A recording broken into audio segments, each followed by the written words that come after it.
Well, hello, friends. Welcome to week 4 of our series on growing. So far, we've talked about believing, which begins our journey with God, which leads to a life of seeking.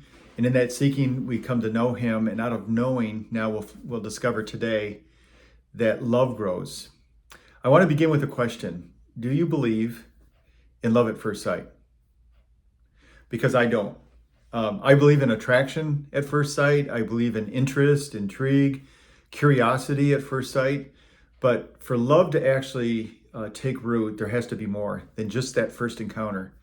And what we've seen so far is that as we make that first decision to put some trust in God, that we begin to seek Him. And in that seeking, as in all relationships, we get to know that person. And if the relationship is going well, love is born out of that. I don't think it's an overnight, immediate kind of thing. I think love, in the context of what we're talking about in our relationship with God, is much deeper. You may have heard that there are different words in the New Testament that are all translated into the English word love. And that's problematic for us because we use love in such a variety of ways. We can love a certain kind of ice cream, and we can love a car, we can love our favorite sports team, and use that word for all of those things. And then we also talk about loving God. In the New Testament, there are Greek words for love that talk about like a brotherly love or a friendship, about romantic or erotic love. But the one that we're going to consider today, and the one that is assigned to God's love, the kind of love that God has, is the Greek word agape. And often this word is translated as a commitment, a decision, it's unconditional, it often involves a cost. It's like the greatest form of love. But sometimes it's talked about as if there's no emotion connected to it, like there's no feeling that's there. And I think that's wrong. I think that's a mistake. I think God's love is all those things. It's unconditional, it's sacrificial, there's a cost there. He's committed to those that He loves. But I also think there's a deep desire that God has, that there's emotion connected to it, that there's feeling connected to it. I don't think love makes any sense to us unless we understand it also in that way. So we're told in John's letter, his first letter that he wrote in the New Testament, the shortest definition of the nature of God is just these few words. God is love. His very nature, his very essence is love.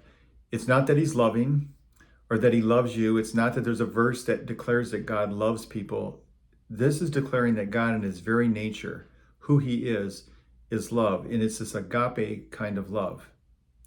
And then John goes on to write in chapter 4, just a few verses later, that we love God because He first loves us. And as we consider in this growth model we're looking at, it's important to know that our loving part of this that now comes, it comes because we've gotten to know Him, is really only a response to the experience of being loved by God. And when we are loved by God, when we know we're loved by God, when we experience His love, we feel that embrace, we feel His delight in us. It evokes something in us of response, and that response is to love Him back. And as we'll see in a few moments, everything changes when we live out of being loved by God. But let's think for a moment about the emotion of love, the emotional part, the feeling part of even agape love that God might feel. I think one of the great chapters in the New Testament, and it's shaped a lot of Kensington over the years, is Luke chapter 15, where Jesus tells 3 stories of something or someone that was lost, and then the pursuit of someone to find that thing or that person that was lost. And when they're found, what they feel and how they react to it. These are the stories of the lost sheep, the lost coin, and the lost son. I don't know if you've ever lost someone that's of great value to you. As a father in the early years of raising our kids, I was pretty absent-minded, and I've lost my kids a few times. I'm sorry to admit.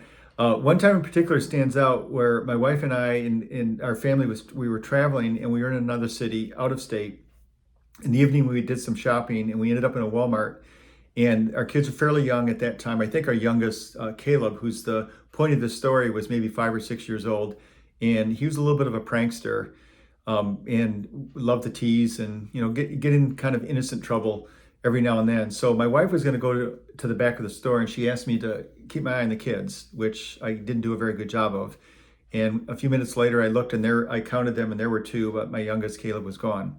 So I began to look around the immediate area, calling out his name quietly. But when he didn't surface and I couldn't find him, I began to panic in my heart. I mean, I was frightened.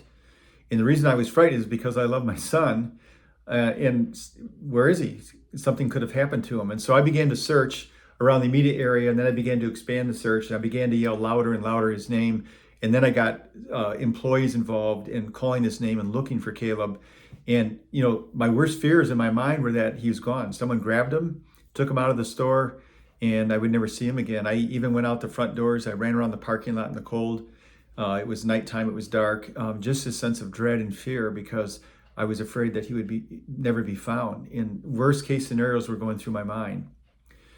And so I think about these stories in Luke chapter 15, where the shepherd lost the sheep and he left 99 to go after the one. And we read in John chapter 10 that the shepherd knows the name of every single sheep. So when he's looking for the one, it's just not some nameless sheep. This is someone that he knew and loved and cared for. I see the desperation in his search. I see the anguish that I was feeling in those moments in the Walmart in his heart as he looked for this lost sheep. And then when he finds him, the joy that he felt, and he picks him up and he puts him on his shoulders and he carries him back to the flock. All three stories, the Prodigal Son story, the last one in John chapter 15, of the father whose son has gone away and he waits by the road every day looking for his son's return. When he finally sees this little dot off in the distance and realizes it's his son, he can't help himself. He runs toward his son, he embraces him, and he weeps with him, and then he throws a party to welcome the fact that his son has come home. These stories are meant to tell us about the heart of God, the God who loves each of us desperately, urgently, passionately with his whole heart. And he goes and he looks for us and he searches for us. And when he finds us, he embraces us. So back to Walmart, after, it seemed like forever. It was probably no more than 5 minutes of just utter panic. All of a sudden, my son pops out one of those circular clothes racks. He was in the middle watching this whole thing unfold, thought it was hilarious. When I found him, I gave him the biggest hug I had ever given in my whole life. Just fought back the tears. I was just so glad to have my son in my arms. And then after that, I thought about, I think I need to lock him in his room for a while to make him pay for what he did to me. But this is what love does. And this is God's kind of love. This is agape love. And we see the full extent of that love in the life and death and sacrifice of Jesus for us. But we see the emotion and the feeling in these stories in Luke chapter 15. And for us to know this and to embrace this and to grow into this, to imagine how we might live differently if we could live every day in the embrace of his love. Again, not doctrine, not a verse we've memorized, not a truth that we've learned, but actually in our relationship with him to feel the embrace of his love on our good days and on our worst days, because this is the nature of God's love. My wife, Chris, and I have worked for years in New York City with people that are really living on the margin, broken, addicted, homeless, struggling with mental health issues. And one of the drums that we beat over and over when we talk about God to them is that they are loved, and to imagine what it would be like, and these are our two favorite words, to live loved. And so that's the encouragement and challenge I want to give to you today, that all of our spiritual growth ultimately is directed toward knowing God and apprehending his love and experiencing it deeply ourselves, because being loved unlocks so much. When we live loved, everything begins to change. So I'm just going to pray this week that this is an area that you are moving into, that you are growing into. And I'm asking God, in fact, God, I'm going to ask you right now, would you just unlock the beauty and power and breadth of your love for each of us, that we would indeed live loved.